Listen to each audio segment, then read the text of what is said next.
Every individual can take important steps to prepare for emergencies and put plans in place in case of a disaster in your community.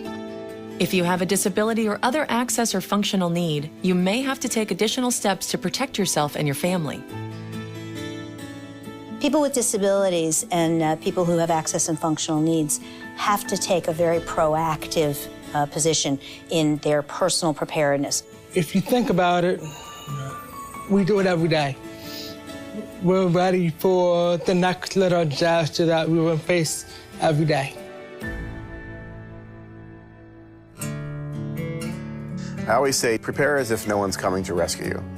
Because the reality is, in a moderate or large event, no one is coming to rescue you anytime soon.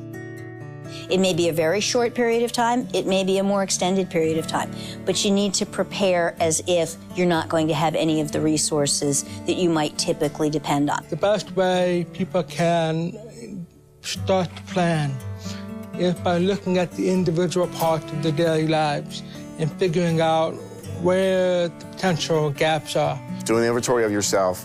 Do an inventory of the things that you use on a daily basis to be living independently, and then think about what is essential.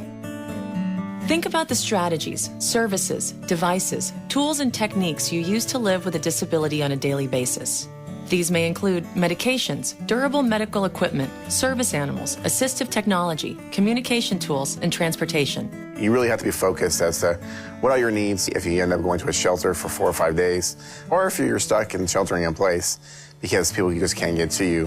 What are the essential things that you're going to need to be able to survive?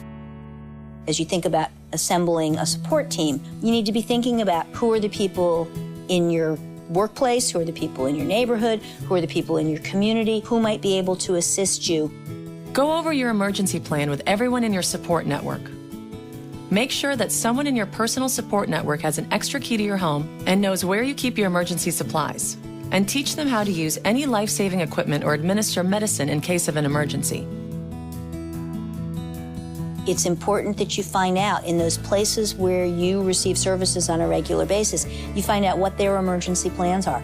Ask them. If you are a person who gets dialysis, what are their emergency plans? If you're a person who uses paratransit services, what are their emergency plans for providing paratransit? A standard emergency kit includes water, food, and medicine to sustain all members of your household for at least 3 days. Visit ready.gov for a complete list of suggested items, along with recommendations for how to prepare a family emergency plan. Everybody needs to have a kit, and a kit really needs to have some very basic things in it, some water, some food. But then you're going to want to customize that kit to make sure that it has the things that you need. Individuals with access and functional needs may want to consider some of the following items: extra glasses or hearing aids, battery chargers or extra batteries, copies of medical prescriptions, supplies for service animals, and necessary medical supplies. Visit ready.gov for a complete list of suggested emergency items for people with access and functional needs. People with disabilities and access and functional needs are their own emergency managers. They know what they need on an everyday basis. And what my kit looks like is very different than somebody else's kit. You want to be thinking about what is it going to take for you, both in your home and out of your home, to be able to maintain your health, your safety, your independence for a period of, a few hours to perhaps a few days. Preparedness is actually a 365-day-a-year activity that all of us should take very seriously.